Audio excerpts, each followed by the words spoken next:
Hey, and welcome to the Fall 2020 SmartPM New Feature Spotlight. Today we'll be going through all the new features that the SmartPM development team has been hard at work at getting into the software for our customers to analyze their projects at a deeper, more meaningful level. Those features we're going to go over today are going to be the calendar audit log, key schedule change flagging, native schedule export to either XER or MPP out of SmartPM, historical weather modeling, standalone summary schedule report, and video tutorials. We'll also go over ways to use these new features to help kind of put them into perspective on how you, the customer, can use them in your analysis every day. The first feature we'll cover is one of the newer features in SmartPM. It's the calendar audit log. So what we've set up in SmartPM is similar to schedule change log, where it's picking up on changes from update to update, logic ties, activity additions, deletions. But this audit log is looking within the calendars, within the schedule, to identify any changes or oddities. As a basis, there's four main parts to scheduling, four main tenets. There's the activities themselves, their durations, their logic ties, and the often forgot about piece is the calendar. So let's go take a look and see what this new audit log looks like in SmartPM. I'm going to scroll down, and I've got two projects set up here in this demo site, calendar example 1 and calendar example 2. I'll click into calendar example 1, and I'm going to head to the analysis tab. And then I'm going to scroll down and I'm going to find the calendar tab under changes. We'll see that there's four main columns in here that are going to give you different pieces of information from schedule update to schedule update. The first column, calendar changes, is going to let you know when calendars are added or deleted, or when there's changes to a calendar's time period. The next column over is working day changes. This will register when a day is switched from non-working to working and vice versa.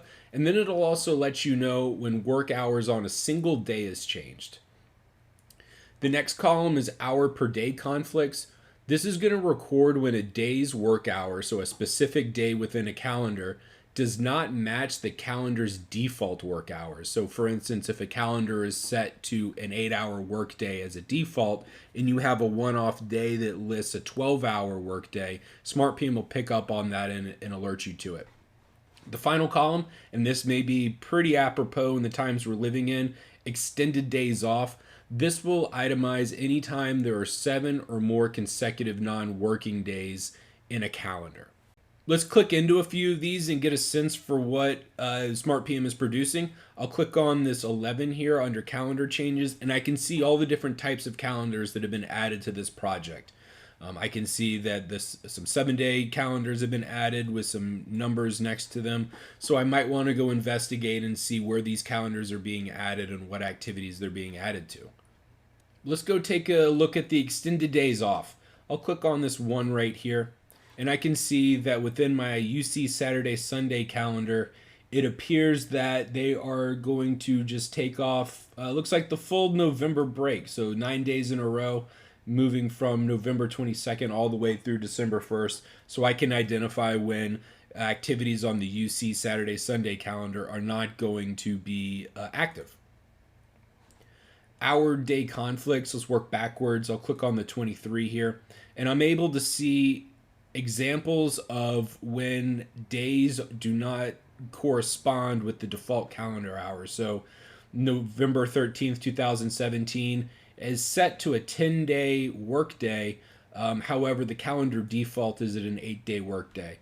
And I can also see, yeah, this makes sense actually. The 5-day double shifts, we've got every day in here, Monday through Friday, is set to 16 hours, where the calendar is actually set to 8 hours.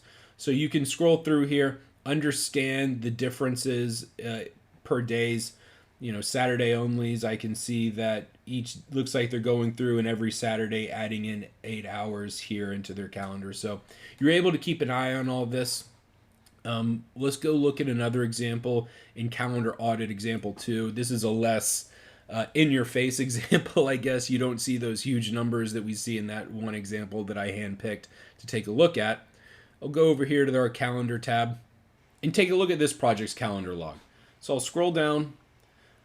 I find it interesting that there's 4 working day changes here with no other changes happening to calendars. So let's click on that and take a look at what's going on. Okay, I can see that we have our 5-day calendar. It looks like, okay, they're making changes on Christmas. So I guess in older calendars, Christmas was not a holiday. You can see that they're updating the working time from 8 to 0 days. The holiday function has gone from false to true. So now we can see that, okay, what they did was in history, December 25th, 2018 was a working day, and they went in this particular calendar and changed it to a holiday. So maybe a conversation can be had about that. Hey guys, are all the holidays called out in there? We want to make sure we're not planning to work on days where there's not going to be any personnel on site. All of this is exportable to Excel, just like many of our other analysis tabs. And I can just click that button there, and it's going to generate an Excel file for me. There it is, and I can use that in my day-to-day. For more information on the calendars, go to our Resources tab and navigate over to our Help Desk.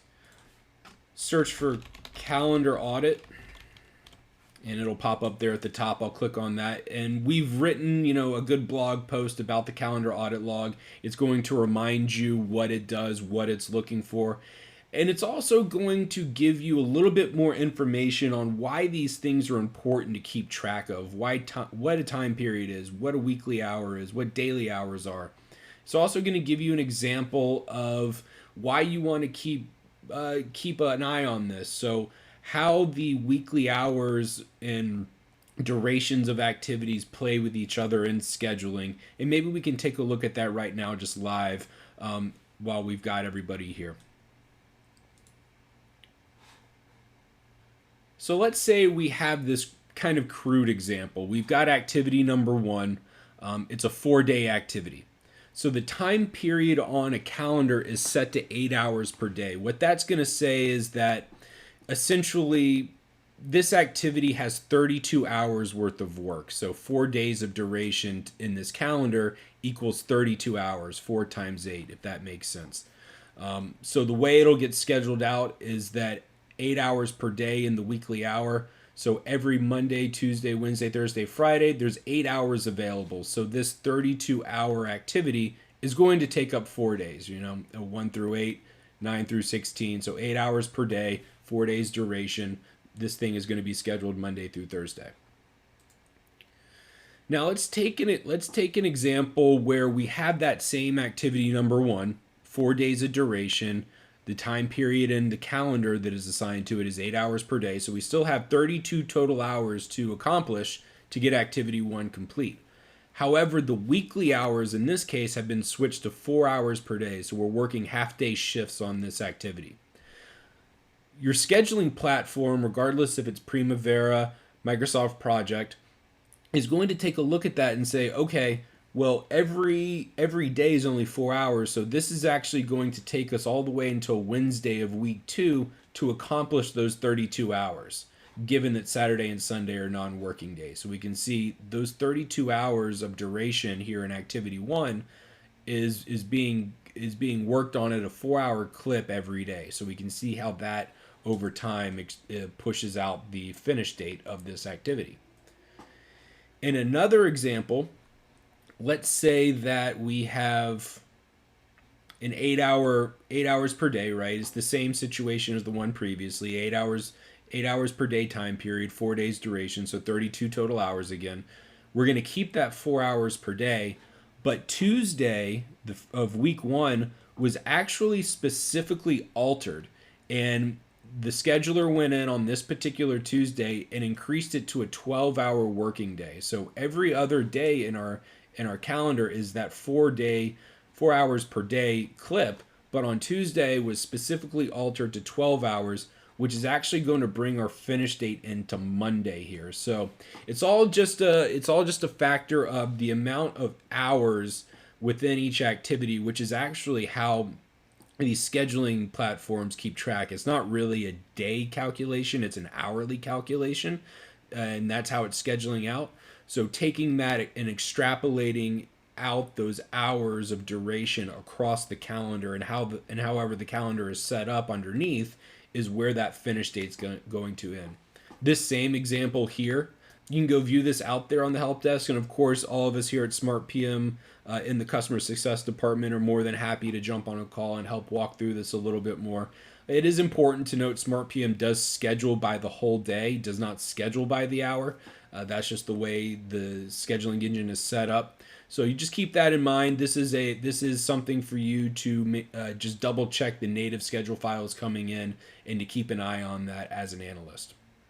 So let's move on to some more features here. What we'll do now is combine two of the new features into one analysis to show you a workflow in SmartPM, how you can utilize flagging key schedule changes, implementing them in our scenario feature, and then exporting native schedule files to either XER MPP that contain the data modeling that we put together here, utilizing the flag changes and then maybe a revert or a reject in the scenario. So what we'll do is we're going to click into the academic project here at the top. And what I'm going to do is scroll to the bottom, and I'm just going to open up the Gantt chart view directly here from my schedules tab. So clicking on that last link down there is going to take me into the Gantt chart view. It's going to take me to my latest schedule update. I have my organize on, so I've got my WBS structure set up. I like to open up this window so I can uncover some more of the information in the Gantt chart view. And then I like to sort by end date. Some people like to sort by start date. I'm an end date guy. Big debate in scheduling. Now what I'm going to do is I'm going to roll up my WBS structure here and collapse it. And what I want to do right now is analyze the critical path, the historical critical path that we see to the left of the data date. So everything to the left of the data date. I just want to know, what's my data telling me? What have the schedules I've imported? What are they telling me? And maybe I can make some decisions to help smooth out the data and get a more accurate analysis. So I'm going to open it up here a little bit, decollapse it to the second level. And you can trace the historical critical path now. We can see it was moving in through looks like site preparation, down into foundations. All that seems correct. What's interesting is that it does jump back up into critical submittal and long lead items. So I am interested about this period in time here in quarter 3. We can then see it dives back down into superstructure, maybe some finishing up of the foundations, and then into interior. So all that makes sense to me just from a general perspective, except for this period in time where we were through some middles. So I definitely want to put a note down to go take a look at that.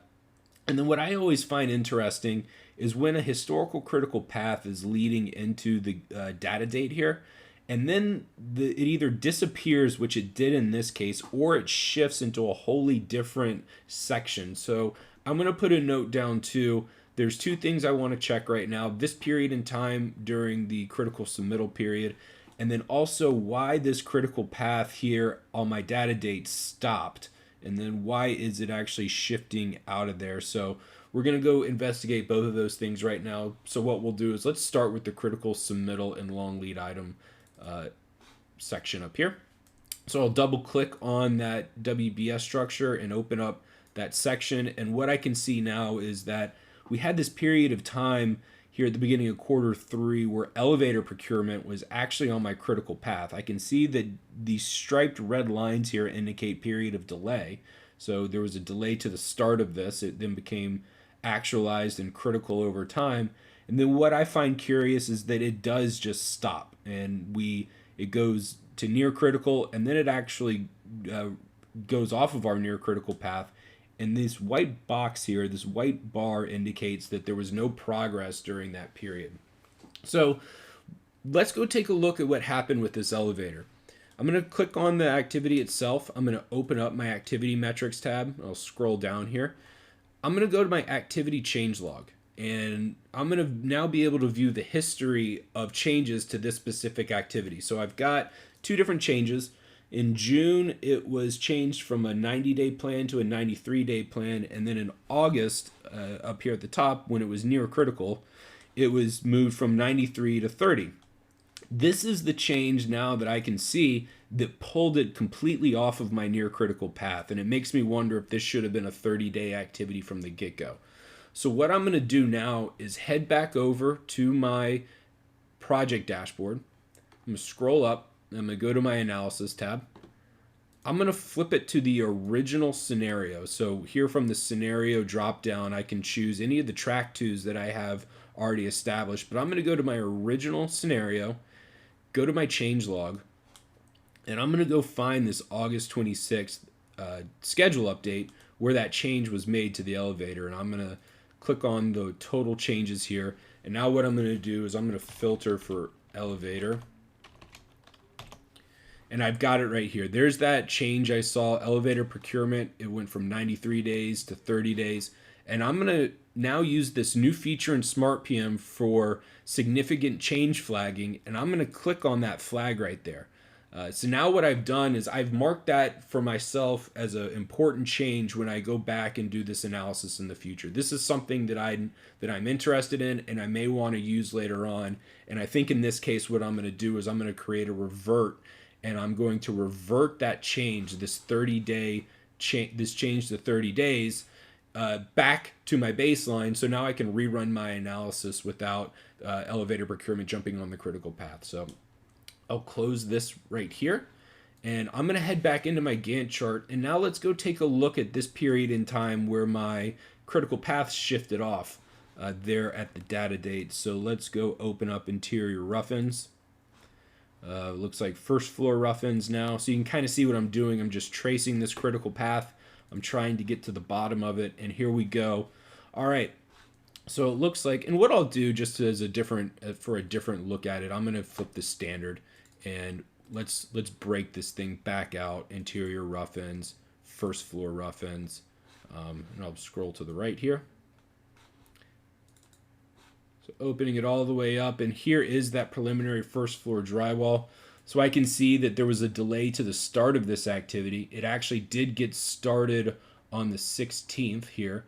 And as I continue to scroll across, we can see that right as it bumps into the data date, it does go not critical, which is interesting because usually your drywall is a critical item throughout any building.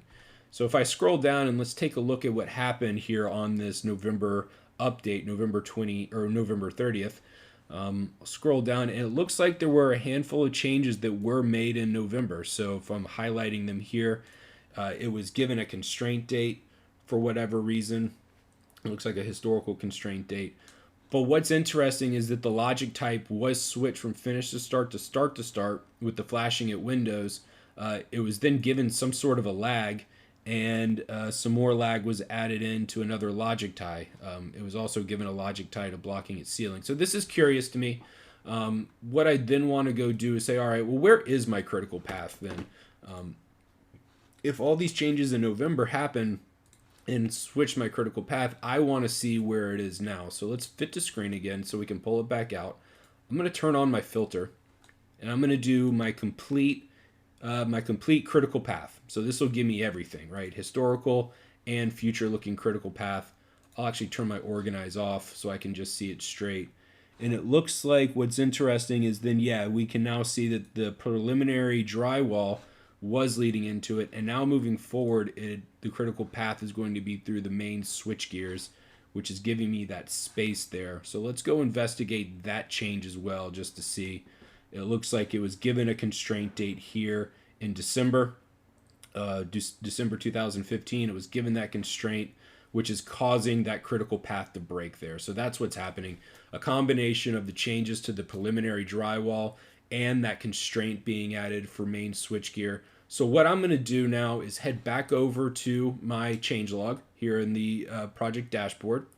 I'm going to go to that November 30th update where these constraints were being made, where these preliminary drywall changes were being made, and I'm going to go to all changes here again. I'm going to click that 70. And right there at the top, perfect, we have our preliminary drywall where these changes were made. So what I'm going to do is I'm going to flag these two. I'm going to go ahead and say, let's keep an eye on these. I'm actually going to go make sure I grab all the changes to preliminary drywall by filtering for it here. So I'm going to flag all those changes. And then also what I'm going to do is I'm going to go look for that switchgear activity, and I'm going to reject this constraint. I don't like that constraint. I don't like gaps on my critical path. So I'm going to flag that so I can remember when I go into my scenarios tab, this is what I want to do.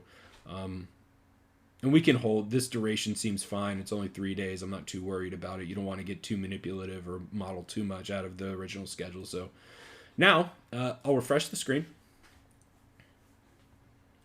And now I can go to my original and I can see where I have flag changes here in the flag change column. If I click on that 7, I can see the changes that have been flagged. Perfect.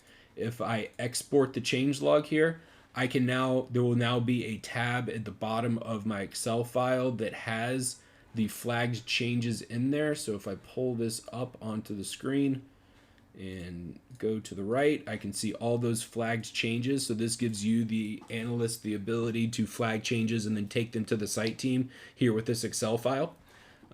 So we'll minimize that, go back to SmartPM.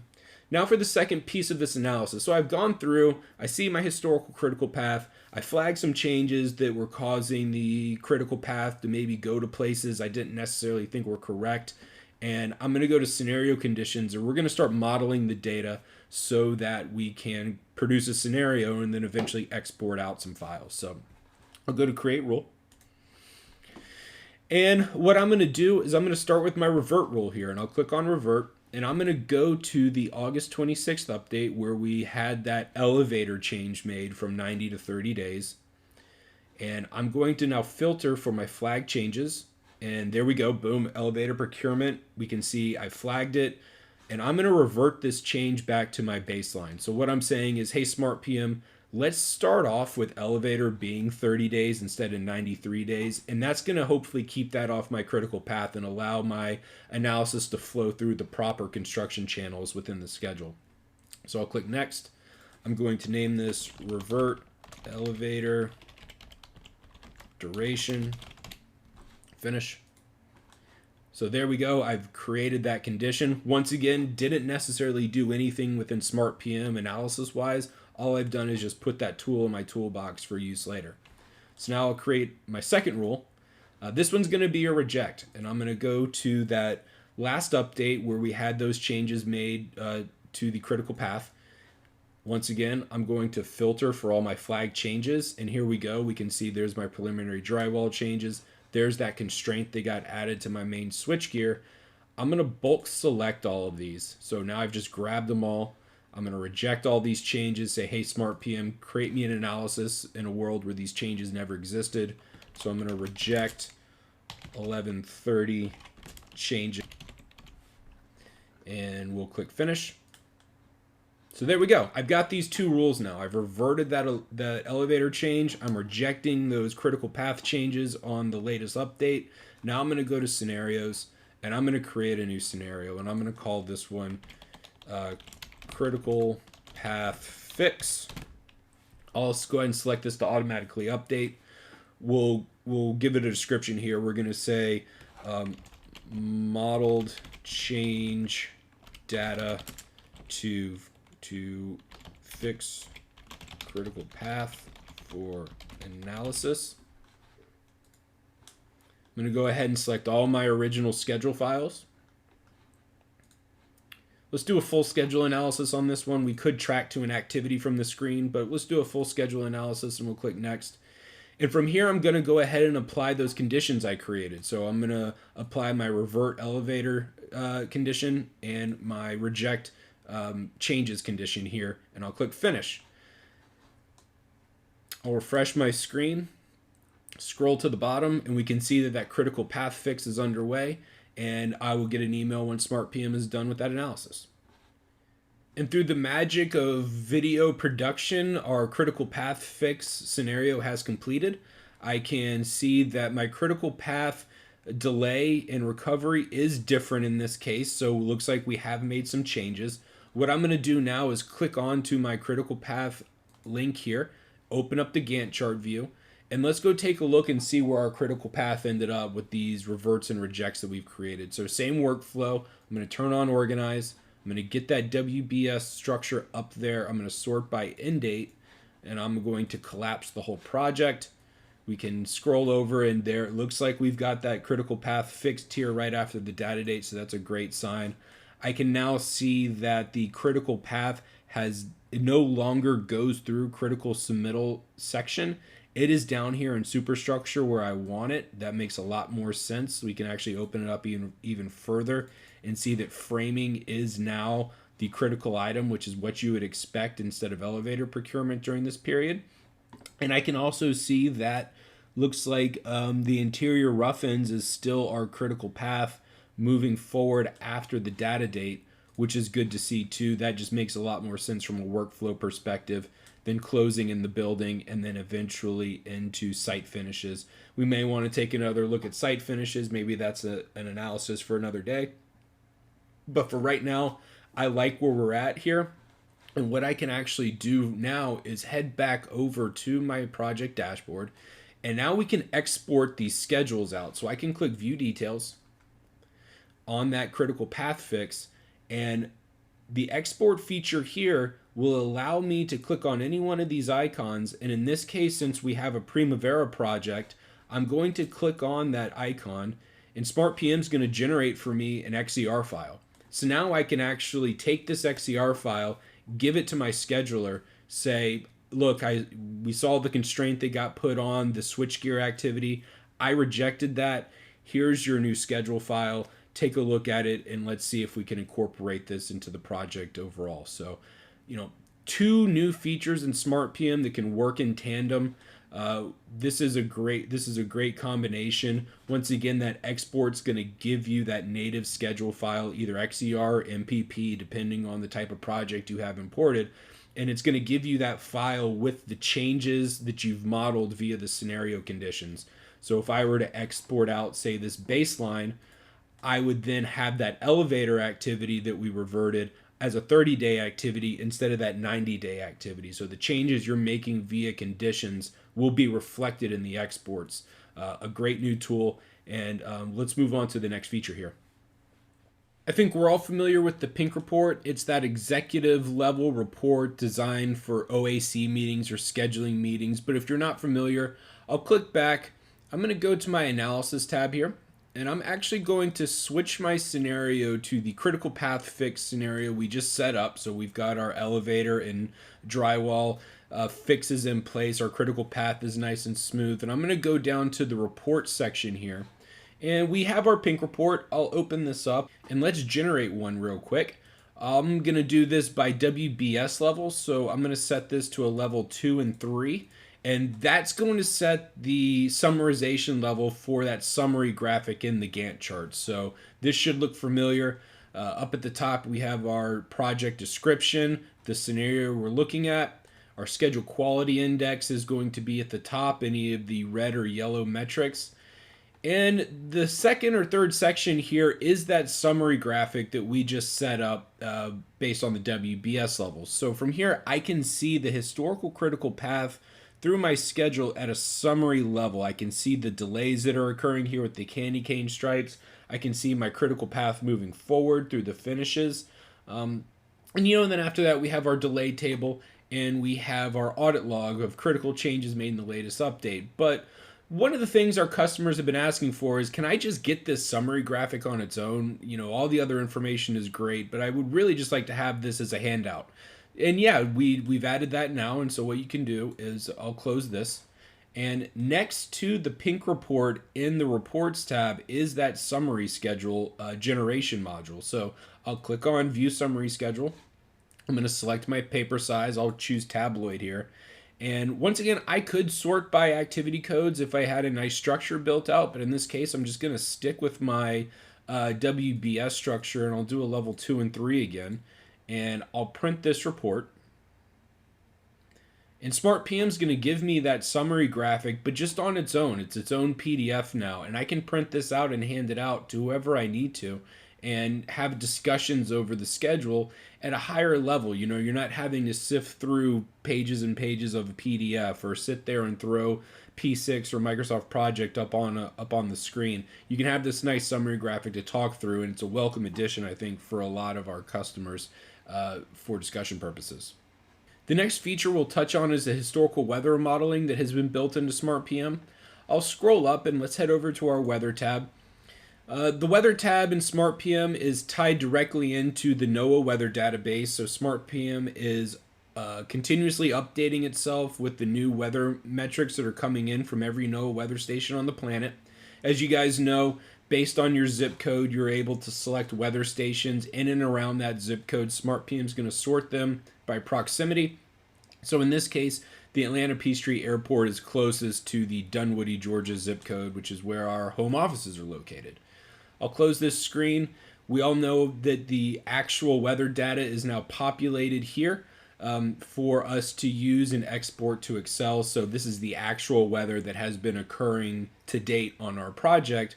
What has been requested is, can I get a historical comparison? So yeah, that's great. We know when the high temperatures were, when it rained, well, we're here in Atlanta, but maybe some of our northern customers, when it snowed. It's great to know, but I need to know a basis of comparison for that. So we've added a historical weather request button for you to utilize as you would like. So I'll click this historical weather button, and it's going to bring up a request form. So I'm going to say, based on 10-year averages, let's call a weather day anytime it dropped below 10 degrees Fahrenheit, anytime the temperature got above 110, anytime it rained over a tenth of an inch of rain, anytime the average wind speed was over 20 miles an hour. You have a box here for additional comments. You can utilize this if you would like any other requests. For instance, we have the full suite of data from every weather station. If you'd like to request that full data dump, you can do that. Or some of our West Coast customers have been requesting air quality reports, so you can add that in there. I'm going to punt on that for right now, and I'll click the send request button. And I've successfully submitted my request. You can just sit back and relax as the SmartPM team puts that model together for you, and we'll get it out to you via email as soon as possible. So as an example, here's the type of file you'll get. I'll open up this Excel. We'll be able to see the weather station from which we're drawing from, the thresholds that we set as what constitutes as a weather day. The next tab over will provide you with that model. So based on the 10-year average that you requested, say the average June had 5 days of rain. We'll then provide you with all the actuals on your job and give you a comparison of the actuals versus that planned model. So I can see here in June 2019, there were 7 days of rain. I was supposed to expect 5. That's a delta of 2. So a very quick way for you to understand the impact of weather month to month on your project. Now that's baked into SmartPM, and you're able to request that as necessary. The last feature we'll go over today is the new in-product video tutorial videos. So I'll go click on the resources tab here on the company dashboard and navigate to the show/hide tutorials option. I'll click it and my screen will then populate with info buttons. I can click on any of these info buttons to access short videos that will help me learn how to, say, add schedule updates to my project. I can learn how to understand what schedule quality is within SmartPM. I can learn how delay and recovery and end date variance is calculated in SmartPM. All of this is accessible from the dashboard to quickly help you get, or any of your users, get up to speed on how SmartPM works. I also do want to take a moment to promote SmartPM's YouTube page. Search for SmartPM Technologies under YouTube and get access to all of our historical webinars. So all of the webinars, including this one that will be posted. Full SmartPM walkthroughs, so full walkthroughs of certain features within SmartPM, including some of the ones that we just went through today. Those quick tips that are embedded within the product itself, you can access those here and watch them all in a playlist. Or if you want to see some nice things being said about the software, you can go to the marketing and testimonial section. All that's here in our YouTube page, and new videos are being added every day. So I want to thank you for sitting through this feature update. I hope you find these features useful, and please reach out to us with any more questions, and we're more than happy to help.